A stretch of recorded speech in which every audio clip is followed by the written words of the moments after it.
আসসালামু আলাইকুম রহমতুল্লাহ ওবারাকাতুহু। আলহামদুলিল্লাহ আলহামদুলিল্লাহ নাহমাদুহু ওয়া নাস্তাঈনুহু ওয়া নাস্তাগফিরুহু ওয়া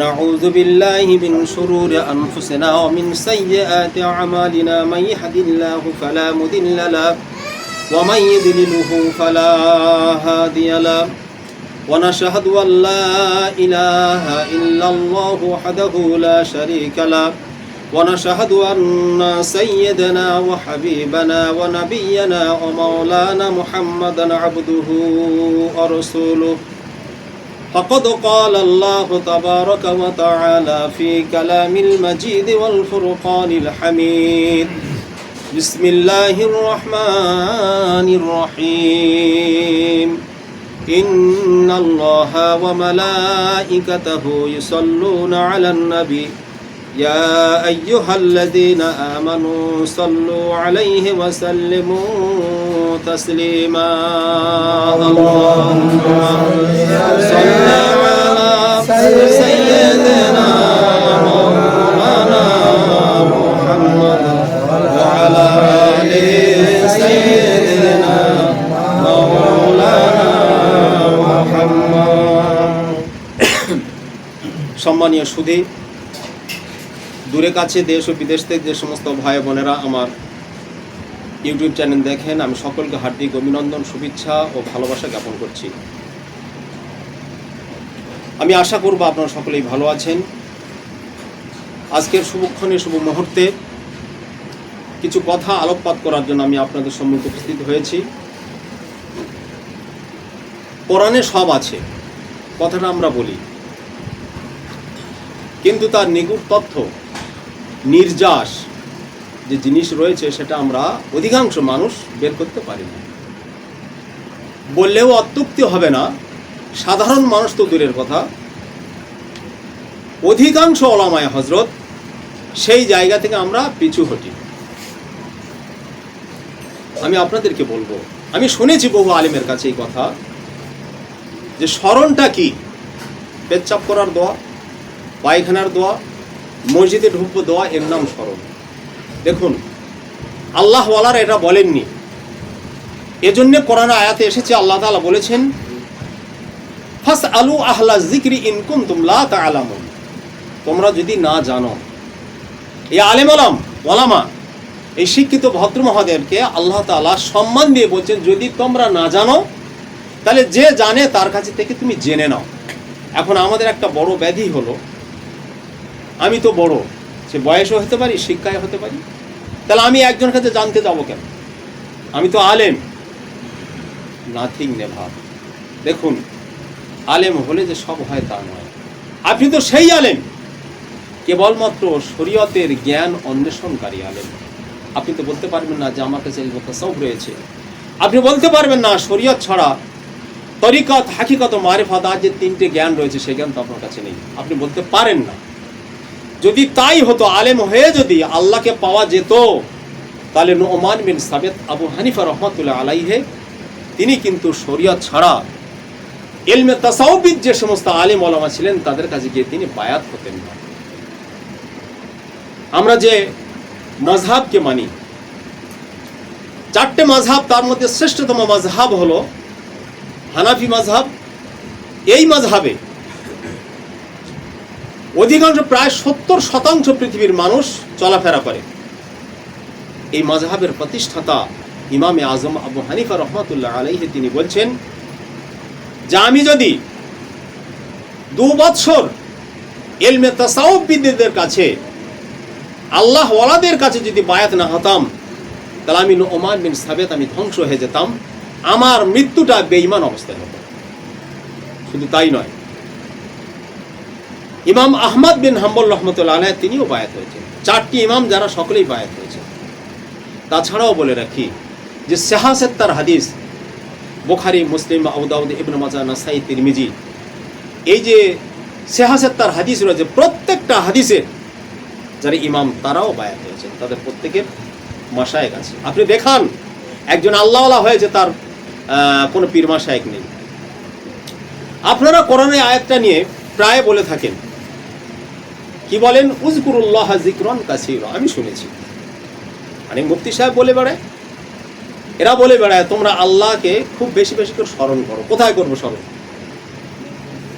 আল্লাহর স্মরণ কিভাবে করবে? আল্লাহর স্মরণ করতে গেলে স্মরণকারীদের কাছে যেতে হয়, যে জন্য আল্লাহ অন্যত্র কোরআনে বলেছেন ফাসআলু আহলা যিকরি ইন কুনতুম লা তা'লামুন। আহলে জিকির একটা আলাদা, যারা আল্লাহকে স্মরণে নিয়ে আসতে পারেন তাদের কাছে আমাদের যেতে হয়। প্রত্যেকটা জায়গায় আমাদের শিখতে হয়। আমরা মনে করি আমি সেহাসেত্তা পড়েছি, আমি বুখারী কমপ্লিট করেছি, আমি দাওরা হাদিস পড়েছি, আমি টাইটেল পড়েছি, এমএম করেছি, মুফতি হয়েছে, আমার আবার পীর মাশায়েখ লাগবে। সম্পূর্ণ ভুল কথা ভাই। যদি আমার আপনার ইমামের যদি পীর মাশায়েখ লাগে তো আমার আপনার লাগবে না কেন? আমরা যারা ফুরফুরাপন্থী, তো দাদা হুজুর পীর কেবলা রহমতুল্লাহ, ওনার পীর লাগলো কেন? শুনে রাখুন, ওনার পীর নাম হলো, পীর সাহেবের নাম হলো ফাতেহ আলী ঐসি রহমাতুল্লাহ আলাইহি। ওনার পীর কেন লাগলো? একজন ব্যক্তিকে বলুন তিনি আল্লাহওয়ালা হয়েছেন, তিনি পীর হয়েছেন, মাশায়েখ হয়েছেন, তার পীর লাগে। বড় পীর আব্দুল কাদের জিলানী রহমতুল্লাহ, তারও পীর রয়েছে। সারা পৃথিবীর তদানীন্তনের সব থেকে বড় দার্শনিক আমরা অনেকেই জানি, তাদেরও পীর লেগেছে। পীরবিহীন কোনো ব্যক্তি পীর হতে পারে না। আল্লাহর জিকির কিভাবে করতে হয় আর আল্লাহর জিকির করার পদ্ধতি কি, নিয়ম শৃঙ্খলা কি, সেগুলো আজকের আমরা প্রকাশ করলে, বিশেষ করে আমাদের মধ্যে কিছু ফেরকাবাজি আলেম রয়েছে, তারা বলে আরে আল্লাহকে পাবো আমি ডাকলে হবে। এত সহজ নয় ভাই। আপনি আল্লাহকে ডেকে পাবেন কিংবা আপনি তো ডাকতে শেখেননি। দেখুন, আল্লাহ ডাকার কতগুলো পদ্ধতি আমাদেরকে দিয়েছে। আমি এর পূর্বের ভিডিওতে আমি বলেছি, আল্লাহ বলেছেন উদউনি আস্তাজিব লাকুম, উদউনি আস্তাজিব লাকুম, তোমরা আমাকে ডাকো, আমি তোমাদের ডাকের সাড়া দেব। তাহলে আমরা তো ডাকতে জানিনি, আর এই ডাকতে জানি না বলে ডাকনেওয়ালাদের কাছে গিয়ে এই ডাকাটা আমাদের শিখতে হয়। এই জায়গায় আমাদের অসুবিধা যে আমরা এসব করবো কেন? পীর মুরিদের কোনো প্রয়োজন নেই। জেনে রাখুন, জীবনটা আপনার ভুল পথে চলছে, ওর থেকে সরে আসুন। তার কারণ হলো পীর মাশায়েখ ছাড়া হয় না। সমস্ত আম্বিয়া আলাইহিসসালাম নবী রাসূলরা চলে গেছেন, চলে যাওয়ার পর দুটো জিনিস রেখেছি। এই জায়গায় আমাদের সব থেকে একটা ফাসাদ দাঁড়িয়ে যায়। তারাক্তুকুম বিআমরাইন কিতাবুল্লাহি ওয়া সুন্নাতে রাসূলি বলে আমরা ছেড়ে দিই। আল্লাহ নবী বলছেন দুটো জিনিস তোমাদের কাছে ছেড়ে যাচ্ছি, একটা হলো কোরআন আর আরেকটা হলো নবীর সুন্নাত। এই নবীর সুন্নাতকে লক্ষ্য রেখে আমরা সব কিছু ছেড়েছি। হাদিস এসেছে তারাক্তুকুম বিআমরাইন কিতাবুল্লাহি ওয়া ইতরাতি ওয়া আহলি বাইতি, আমি রাসূল তোমাদের কাছে দুটো জিনিস রেখে যাচ্ছি, একটা হলো আমার আল্লাহর কালাম কোরআন, আরেকটা হলো আমার ইতরাত, আমার বংশধর আহলে বাইত। অসংখ্য হাদিসের উপর রয়েছে। যদি আমরা আহলে বাইত এবং আপনার ইতরাত বংশধরদের উপরে আমল করি, তাহলে হাদিসের উপরে আমল হবে, সুন্নাতের উপরে আমল হবে, সব হবে। আর যদি সুন্নাতের উপরে আমল করি তাহলে আহলে বায়াত এবং ইতরাতটাকে আমাদের ছেড়ে দিতে হবে। দেখুন, সহজ শব্দে একটা কথা, আমার ক্যারেক্টার, আমার চরিত্র আমার স্ত্রী বলতে পারবে, আমার ছেলে মেয়ে বলতে পারবে, আমার পাড়া প্রতিবেশী নাম বলতে পারবে, বাইরের লোক বলতে পারবে। আপনি একজন ব্যক্তি, আপনি চোর, ডাকাত, মদখোর, কারিগর, গাঁজাখোর কি, আপনার সম্পর্কে সার্টিফাই সৌদির একজন মানুষ এটা বলতে পারবে না, জাপান, জার্মান, কোরিয়ার একটা মানুষ এটা বলতে পারবে কে? আপনার স্ত্রী বলতে পারবে প্রথম, আপনার ছেলেপুলে, আপনার পরিবার, আপনার পাড়া গ্রাম, তারা বলতে পারবে যে এই মানুষটা ভালো কি বলবে। সার্টিফাই তারাই করবে যারা ভালো, ক্যারেক্টার সার্টিফিকেট তারাই দেবে। অনুরূপভাবে নবী আকরাম সাল্লাল্লাহু আলাইহি ওয়াসাল্লাম যখন পর্দা নিলেন, আল্লাহর নবীর সিরত, আল্লাহর নবীর জীবন ব্যবস্থা সংক্রান্ত বিষয়ে আমরা কেতাব পড়ি কি বুঝবো? আমরা তো পাবো তার ইতরাত, তার বংশধর আহলে বাইতদের কাছ থেকে নেব। আমরা সেই জায়গাটা ছেড়েছি। আমরা বলছি যে সুন্নাতে রাসূল, এই সুন্নাতে রাসূলের প্রতি আমল করতে গিয়ে আমরা পীর মুরিদি মাশায়েখ দিকেও আমরা আঙুল উঁচিয়ে কথা বলি। আমি হাত জড়ো করে আমরা আপনাদের কাছে অনুরোধ রাখবো, ন্যূনতমভাবে এই কাজটা করবেন না। আহলে বায়াতের সম্পর্কে অসংখ্য হাদিস রয়েছে এবং বিশুদ্ধতম হাদিস, যে হাদিসগুলো কাটা যায় না, আমরা সেগুলোর উপরে লক্ষ্য রাখবো। যে আল্লাহর নবী সাল্লাল্লাহু আলাইহি ওয়াসাল্লামের জীবদ্দশা কি ছিল। আজকে আমরা মোরাকাবা মুশাহাদা করি। এক শ্রেণীর মানুষ বলে মোরাকাবা তো কবরে করতে হয়, দুনিয়া থেকে সরে গিয়ে করতে হয়, আর মোরাকাবা করলে জেন ভূত সব কিছু আসে। আমি আপনাদেরকে দায়িত্ব নিয়ে কথা বলছি, আমি গ্যারান্টি দেবো আপনাদের কাছে, আসুন আমাদের মোরাকাবা করতে। একজন ব্যক্তির কেউ দেখাতে পারবেন না তার ব্রেনের অসুবিধা হয়েছে, তার বুদ্ধিমত্তার কিছু হয়েছে, হবে না। জিনের আকর্ষণ থাকে না। দেখুন, একজন ব্যক্তি যখন আল্লাহ প্রাপ্তির জন্য, আল্লাহকে পাওয়ার জন্য তার স্মরণ করে, জিন সম্প্রদায়রা সেখান থেকে সরে যায়। যখন কোনো মানুষের কল্ব, অন্তরাত্মা যখন আল্লাহ জিকিরে বিমুখ হয়, তখন জিন সম্প্রদায় আর থাকতে পারে না। হাদিসে এসেছে প্রত্যেকটা মানুষের কলবে শয়তান বসে থাকে, আর আল্লাহর বান্দা যখন জিকির করে, তার কলব অন্তর যখন জিকির করে, মুখ নয়, অন্তর যখন জিকির করবে, ওই শয়তান সেখান থেকে দূরে পালিয়ে যায়, দৌড়ে সরে যায়, যার এখানে থাকা যাবে না। এই কলবে এখন থেকে আল্লাহ আল্লাহ বলা আছে, মুখে নয়, কিন্তু অন্তর যদি তার আল্লাহ বলে, তাহলে ওই অন্তরে শয়তান ঘুমায়, শয়তান ওই জায়গায় ঘুমিয়ে পেচ্চা পায়খানা সব কিছু করে দিয়ে চলে যায়, এতে তো নোংরা হয়। দেখুন, আমরা যখন ঘুমাই, রাত্রে আমরা ঘুমিয়েছি, নাক মুখ পরিষ্কার করেছি, সকালে দেখছি নাকে ময়লা, কেন? এ ময়লাটা থাকবে কেন? বোঝার ব্যাপার রয়েছে। তো আল্লাহওয়ালাদের কাছ থেকে একমাত্র শয়তান, জিন যা আছে তারা ভয় পায়। বাকি কোনো মাওলানা, কোনো মুফতি, কোনো হাফেজ, কোনো কারি, কোনো ইমাম সাহেব, তাকে দিয়ে শয়তান বিন্দু পরিমাণে ডরে না, ভয়ও করে না। তার কারণ হলো ওর আমল নেই। এই জন্য বলা হয় আমল সে বানতা হয় জান্নাত ভি আর জাহান্নাম ভি, এই কারণেই বলা হয়। আমরা সেই রাস্তাটা ছেড়েছি, ছেড়ে আমরা কিছু কথার উপরে আমল করছি, যে পেচ্ছাপ করারই তো দোয়া পড়ছি, এটা তো আল্লাহর জিকির। আরে বেয়াদব, বেয়াদবি করার একটা জায়গা আছে, সীমা আছে। তুমি যে জায়গায় কথা বলছো, আল্লাহর ওলিদের উপরে তুমি টক্কর দিচ্ছ। আল্লাহর ওলিদের সঙ্গে টক্কর দেয়া, আল্লাহর ওলিদের সম্পর্কে তোমার বেহরমিতি করা, ক্ষমা হবে না, আল্লাহ তোমাকে ক্ষমা করবে না। স্বয়ং আল্লাহ বলছেন, আমার প্রিয় পত্তা, আমার মাহবুব বান্দা, আমার ওলিদের সঙ্গে যারা বেয়াদবি করবে, যারা দুশমনি করবে, আমি আল্লাহ তাদের বিরুদ্ধে স্বয়ং জিহাদ ঘোষণা করি। আল্লাহর কথা এটা। আপনি আজকে পীর ওলি আল্লাহ মাশায়েখদের বিরোধিতা করবেন, এটা মারাত্মক অপরাধ, জঘন্যতম ন্যাক্কারজনক কথা ছাড়া অন্য কিছু না। আমি আপামর জনসাধারণ সকলকে অনুরোধ রাখবো, আসুন সে জায়গা থেকে আমরা সরে আসি। এটা আমাদের আশু বিষয় নয়।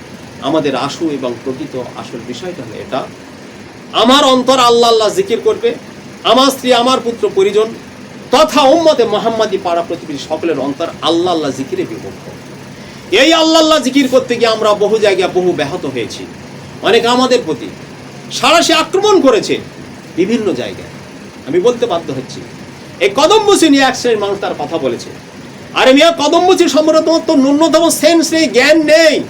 তুমি দেখো কদমবুসি হওয়া জায়েজ কিনা, আমার কাছে যাবি, আমি কেতাব দেখাবো সে কেতাবে কদমবুসি করেছি কিনা। যাকে লক্ষ্য করে আজকে জামাতে তাবলীগ বিশেষ করে যে মার্কাজ তৈরি করেছে দিল্লির বুকে, নিজামুদ্দিন আউলিয়া রহমতুল্লাহকে নিয়ে যে মার্কাজ, এই মার্কাজের যে এই মার্কাজটা যার নামে, এই নিজামুদ্দিন আউলিয়া রহমতুল্লাহ নামে যে মার্কাজ, ওনার একটা কেতাব আমার কাছে আছে, কয়েকশো পৃষ্ঠা। আমি তন্নতর প্রত্যেকটা পৃষ্ঠা আমি দাগ দিয়ে রেখেছি। নিজামুদ্দিন আউলিয়া রহমতুল্লাহ দরবারে যখন কোনো ব্যক্তি, কোনো মুরিদ, কোনো ভক্ত যখন আসতেন, সালাম কালাম মোসাফা এবং কদমবুসি করে তারপর নিজামুদ্দিন আউলিয়ার সঙ্গে কথাবার্তা বলতেন। বলুন সুবহানাল্লাহ। বহু প্রমাণ রয়েছে আমার কাছে, আমি কেতাব দেখাবো, একটা না, আমি অন্ততপক্ষে 300 দলিল দেখাবো। ওনার দরবারে অন্তত 300 বার মুরিদ এসেছেন, কথা বলছেন, সালাম করেছেন, হাতে হাতে মোসাফা করেছেন, তারপরে কি করেছেন, পায়ে কদমবুসি করেছেন। আরে কদমবুসি তো আমরা কেউ করি না। কদম মানে পা, আর বুসা মানে অর্থ চুম্বন। একজন পীর মুরিদ কেউ বলুক যে আমাকে একজন মুরিদ এসে তার মুখটা আমার পায়ে ঠেকিয়ে চুমো খেয়েছে, এর নাম হলো কদমবুসি। পায়ে মুখ ঠেকিয়ে, মুখ লাগিয়ে চুমো দেওয়ার নাম হলো কদমবুসি। সেটাও করা হয় না। তবুও বলে যে এরা যদি পীর হয় তাহলে এদের তো ওরকম করবি, মানে শ্বশুরি দেওয়ার একটা রাস্তা এরা তৈরি করে। কেন? আল্লাহ ওদের সঠিক বুঝ দান করুক, ওরা সঠিক পথের প্রতীক হোক, আল্লাহর ওলিদের সোহবত এখতিয়ার করুক। যারা আল্লাহর ওলিদের সম্পর্কে বিরূপ কটাক্ষমূলক কোনো কথা বলে, আল্লাহ কিন্তু তাদের ছেড়ে কথা বলবে না।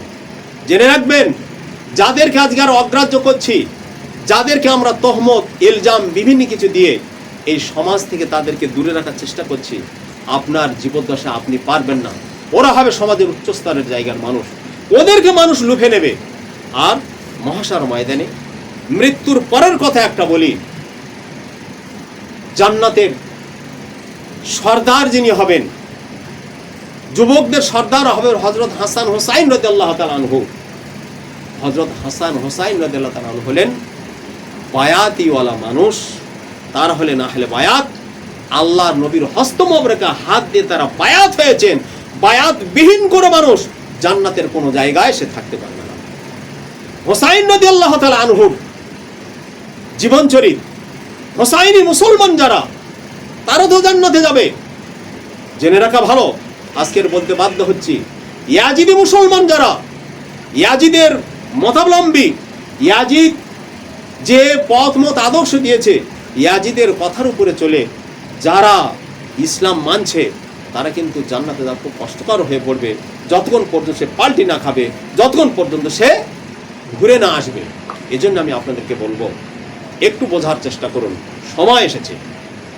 তাহলে জান্নাতের যিনি সর্দারিনী ফাতেমাতুজ জহরা রাদিয়াল্লাহু তাআলা আনহা, তিনি তো তার আব্বাজি জনাবে মুহাম্মদ রাসূলুল্লাহ সাল্লাল্লাহু আলাইহি ওয়াসাল্লামের হস্ত মোবারকে তিনি বায়াত হয়েছেন। তার কাছে বায়াত হয়ে তাজকিয়া নফস তারা করেছেন। তাদের কলব, তাদের লতিফাগুলো অত্যন্ত সতেজ, তাদের উপর কোনো কথা বলা যায় না। তো বায়াতি মানুষ তো জান্নাতের জামিনদার। তাহলে হাসান হোসাইন তো গেট কিপার, গেটে দাঁড়িয়ে থাকবেন, যাবেন কোথায়? আর হযরত আলী কাররামাল্লাহু ওয়াজহু বড়দের জন্য তিনিও তো একই জায়গা দাঁড়িয়ে রয়েছেন, তিনিও তো বায়াত হয়েছেন এবং বায়াত করিয়েছেন। হোসাইন রাদিয়াল্লাহু তাআলা বায়াত হয়েছেন, হাসান রাদিয়াল্লাহু তাআলা বায়াত হয়েছেন, বায়াত করিয়েছেন। তাহলে আমরা যেখানে যাচ্ছি, জান্নাতে যারা রক্ষী, দারোয়ান হিসেবে যারা দাঁড়িয়ে থাকবেন, সেদিন একটা মানুষকে ঢুকতে দেবেন না। সকলে তো বায়াত। কোথায় যাবেন আপনি? বায়াতের বিরোধী করে, বায়াতের বিরুদ্ধে আঙুল উঁচিয়ে কথা বলে বক্তব্য রেখে কোথায় যাবেন? সব জায়গায় আপনার ধরা পড়তে হবে। সব থেকে বড় জায়গা মৃত্যু যখন আমাদেরকে আসবে, এই মৃত্যুর সময় বহু মানুষের ঈমান যাওয়ার একটা পরিস্থিতি তৈরি হবে। জবান যদি বন্ধ হয়ে যায়, পা খারাপ হয়ে গেছে, অকেজ হয়ে যায়, নামাজ পড়তে পারছেন না, তাহলে আল্লাহর স্মরণে কিভাবে থাকবেন? যারা আজকে কে বলে যে আল্লাহর স্মরণ এভাবে করতে হয়, পেচ্ছাপ করার দোয়ার ভিতরে আল্লাহর স্মরণ হয়, অজুর দোয়া করতে গেলে সেটা আল্লাহর স্মরণ হয়, মসজিদে ডান পা দিলে আল্লাহর স্মরণ হয়, তো যখন আপনার জবানটা বন্ধ হয়ে যাবে, আল্লাহর স্মরণ কিভাবে করবেন? আরে আপনার কলব তো আল্লাহ বলে না, জবান তো বন্ধ হয়ে গেল, তাহলে সেই মুহূর্তে আপনি কি করবেন? কিচ্ছু করার থাকবে না। সেই মুহূর্তে ভাবার দরকার রয়েছে যে কারোর যদি পীর বাসায় থাকে, কেউ যদি তার কলব আল্লাহ বলাতে পারে, কারোর কলব যদি আল্লাহ বলে, জবান যদি ওর বন্ধ হয়ে যায়, জবান বন্ধ হয়ে গেলে নিভৃতিতে মহান মাবুদের দরবারে সে তার অন্তর দিয়ে আল্লাহ আল্লাহ জিকির করে এ জগৎ থেকে পরজগতে পাড়ি দেবেন। বলুন সুবহানাল্লাহ। শুধু তাই নয়, কামেল মুর্শিদ যদি কারোর থাকে, ওই কামেল মুর্শিদ তাকে সাহায্য করতে পারেন। কামেল মুর্শিদের সাহায্য শুধু দুনিয়ায় নয়, পরজগতেও থাকবে। আজকে আমরা বলি আলেমরা আমাদের সাহায্য করবে, আমি ছেলে পড়িয়ে মাদ্রাসায় দেবো, আমার ছেলে মাদ্রাসায় ভর্তি করাবো, মাদ্রাসা থেকে ছেলে পড়ে এসে আলেম হবে, হাফেজ হবে, আমার কি মূল্য মর্যাদা? আমি তো মরে গেলেই নূরের টুপি তাজ পরে ঘুরবো, আমার আবার অসুবিধা কোথায়? এ দুনিয়ায় মানে ভণ্ডামি, দুষ্টুমি, হালাল হারাম বাঁচার কোনো ব্যাপার নেই, সব খাচ্ছে, আমার হলার এত ভালো, যা খাই তা হজম হয়ে যায়। মারাত্মক চিটিংবাজি কথা, মারাত্মক চিটিংবাজি কথা, এটা হবে না। এত সহজ। আলেম কাকে বলে সর্বদা জানতে হবে। আলেমের সংজ্ঞা তো আমরা ধরেছি, সে দেওবন্দে হোক, শালিয়াতে হোক, ফুরফুরায় হোক, যে কোনো জায়গায় হোক, 5 বছর 7 বছর 10 বছর 12 14 বছর পরে ঘরে আসলো, বললো মাওলানা সাহেব। আর ইসলাম তো কিছু চিনল না, তো শরীয়তের জ্ঞান হলো। শরীয়তের কোন জ্ঞান? ওযুর কটা ফরজ, নামাজের কত ফরজ, কোনটা ওয়াজিব, কোনটা মুস্তাহাব, হালাল হারাম, এই জ্ঞান শিখেছি। এছাড়া কিছু জ্ঞান হয়েছে? এছাড়া অন্য কিছু জ্ঞান, যে জ্ঞানের মাধ্যমে সে তার আল্লাহকে চিনবে, আল্লাহকে দেখবে, সেই জ্ঞানের তো অন্বেষণ হলো না। আর সেই জ্ঞানটার নাম হলো কলবি জ্ঞান। সেই জ্ঞানটার নাম হলো কলবি জ্ঞান।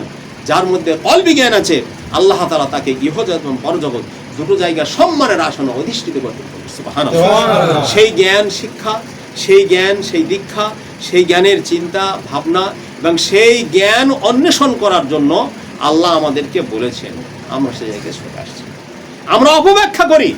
কোরআনের ব্যাখ্যা যেটা যেভাবে করা দরকার আমরা বাস্তব হালাতে সকলে সেভাবে করে উঠতে পারি না। আজকে দেখুন চতুর্দিকে বলে বেড়াচ্ছে উযকুরুল্লাহ যিকরান কাসীরা, বলে একদম দাড়ি চুলকে, মুখে হাত দিয়ে এমনভাবে কথাবার্তা বলবে যে থেকে বড় দরবেশ কেউ নেই, কিন্তু সব থেকে বড় ফেরেববাজ, ধাপ্পাবাজ, চিটিংবাজ, মুনাফিক। ও তো বোঝে না কাকে জিকির বলে, কাকে স্মরণ বলে। আল্লাহ বলছেন কি, উদউনি আস্তাজিব লাকুম ফাযকুরুনি আযকুরকুম, আমাকে স্মরণ করো, আমাকে ডাকো। আল্লাহ বলছেন প্রথমে যে উদউনি আস্তাজিব লাকুম, আমাকে ডাকো, আমি তোমাদের সাড়া দেব, তোমাদের উত্তর দেব। তুমি প্রশ্ন করেছো, তার উত্তর আমি দেব। আর আমি তো প্রশ্ন করতে শিখিনি, ডাকতে শিখিনি, তো সাড়া আল্লাহ কথাতে দেবে। আর আল্লাহ বলছে ফাযকুরুনি, আমার স্মরণ করো। স্মরণ শিখতে হয়। স্মরণ শেখার জন্য একটা মাওলানার কাছে পাওয়া যায় না। আল্লাহর স্মরণ জন্য মসজিদ ইমাম পারে না। মসজিদের ইমাম, মুয়াজ্জিন, হাফেজ, কারি, মাওলানা, মুফতি, হাজি গাজি যেই হোক, আল্লাহর স্মরণ সে শেখাতে পারে না। আল্লাহর স্মরণ ওই ব্যক্তি শেখায় যে ব্যক্তি আল্লাহর স্মরণে গিয়ে নিজে স্মরণ করতে শিখেছেন। তিনি হলেন ইলমে তাসাউফবিদ, তিনি হলেন কোন পীর মাশায়েখের কাছে একজন মুরিদ। মুরিদ ছাড়া আল্লাহর স্মরণ জানে না। আজকে আমরা আমাদের তরিকার কথা বলি। আমাদের তরিকায় বলা হয়েছে রাত দিনে 24 ঘন্টা 25,000 আল্লাহ জিকির করতে হয়।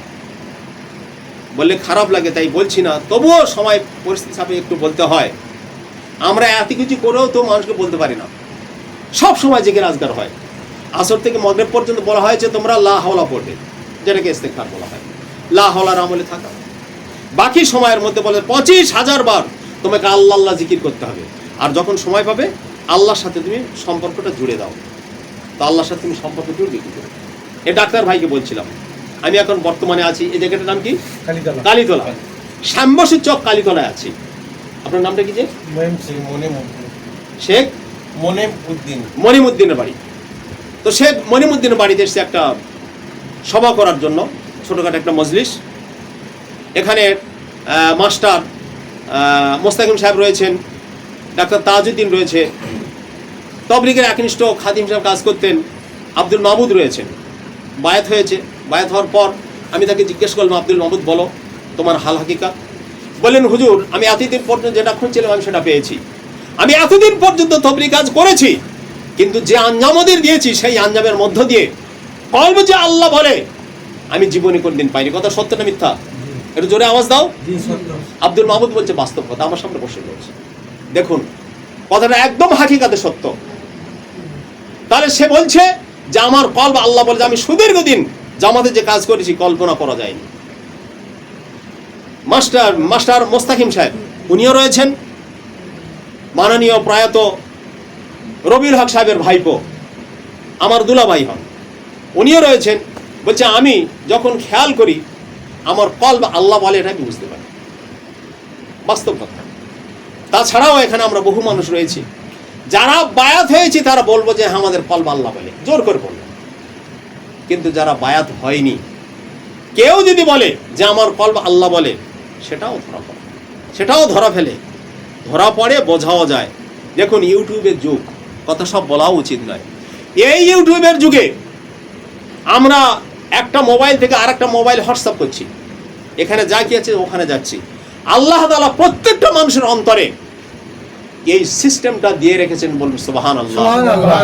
কেউ কারণ অনুসন্ধান করা উচিত নয়, যার যেমন আছে সেরকম থাকবে। যদি কোনো ব্যক্তি মনে করেন, যদি কোনো আল্লাহওয়ালা ব্যক্তি যদি মনে করেন যে হ্যাঁ ওই ব্যক্তিটার অন্তরে আল্লাহ বলছে কিনা, সেটাও সে অনুধাবন করতে পারেন, বুঝতেও পারেন, কোনো অসুবিধা নেই। আয়নার সামনে দাঁড়ালে একটা মানুষ নিজের সুরাত, নিজের ফিগার যেভাবে বুঝতে পারে, কোনো আল্লাহওয়ালার সামনে গেলে একজন আল্লাহওয়ালা পরিষ্কার বুঝতে পারে যে এর অন্তরে আল্লাহ আল্লাহ জিকির করে কি না। আমি এই জন্য বললাম হোয়াটসঅ্যাপ আছে, ব্লুটুথ রয়েছে, আমরা বুঝতে পারি। অত্যাধুনিক যুগে, বিজ্ঞানের যুগে একটা মোবাইল থেকে আর একটা মোবাইলে অনেক কিছু পাঠানো যায়। অনুরূপভাবে এই সিস্টেম আল্লাহ তাআলা প্রত্যেকটা মানুষের রেখেছেন, প্রত্যেকটা মোমেনের অন্তরে দিয়েছেন। এই জন্য আমি আপনাদের কাছে দাবি রেখে কথা বলবো, মোমেন হন। মোমেন হওয়ার কথা আল্লাহ বলেছেন। আর এই মোমেন হতে গেলে কোনো মাশায়েখের হাতে বায়াত হয়ে, কোনো পীর সাহেবের হাতে বায়াত হয়ে তার অন্তর, তার কলবকে সর্বপ্রথম আল্লাহ বলাতে হবে। যতক্ষণ পর্যন্ত একটা ব্যক্তির অন্তর আল্লাহ বলবে না, ততদিন পর্যন্ত মোকাম্মল মুমিন হবে না। এজন্য কোরআন বলেছে, ওয়ালা তামুতুন্না ইল্লা ওয়া আনতুম মুসলিমুন। পূর্ণ আত্মসমর্পণকারী ওই ব্যক্তি, যে ব্যক্তি নিজেকে সমর্থ করেছে কোনো মাশায়েখের কাছে। সম্পূর্ণ আত্মসমর্পণকারীকে বলা হয় মুসলমান। আল্লাহ বলছেন তোমরা মৃত্যুর কোনো কামনা করবে না যতক্ষণ পর্যন্ত সম্পূর্ণ আত্মসমর্পণকারী না হও। আমরা আত্মসমর্পণকারী হতে পারি, আমরা ব্যক্তি বিশেষে আত্মসমর্পণকারী, আমরা আল্লাহর কাছে আত্মসমর্পণকারী হতে পারিনি। আমরা আত্মসমর্পণকারী হতে গেলে, মুমিন হতে গেলে কোনো মাশায়েখের দরবারে, কোনো পীরের দরবারে, কোনো আল্লাহর সোহবত নিয়ে তবে এই কাজটা করতে পারবো। তাছাড়া যে কাজ আমাদের কারোর পক্ষে ইম্পসিবল, অসম্ভব হবেই না। আমি আপনাদের সকলের কাছে অনুরোধ রাখবো, যে কোনো তরিকায়, কাদরিয়া, চিশতিয়া, নাকশবন্দিয়া, মুজাদ্দিদিয়া, 4টে তরিকার যে কোনো একটা তরিকা বায়াত হয়ে নিজেদের কলব, নিজেদের অন্তরকে আল্লাহ বলান। এই আল্লাহ বলতে বলতে আপনি দুনিয়া থেকে চলে যান, পরজগতে দেখবেন এর লাভ, এর ফায়দাটা কতটুকু পাওয়া গেছে। মুর্শিদ কেবলার জীবদ্দশায় ঘটনা রয়েছে। মুর্শিদ কেবলার হাতে একজন বায়াত ছিলেন, আমি নাম করব না। তো ওই ব্যক্তি অনেক সম্পদের মালিক ছিলেন, আমি গা ভাসিয়ে কথাটা বলছি। তো ওনার ভাইপো বলেছে আপনি কিছু টাকা আমাকে দিন। তো ভাইপো টাকা নিয়েছে।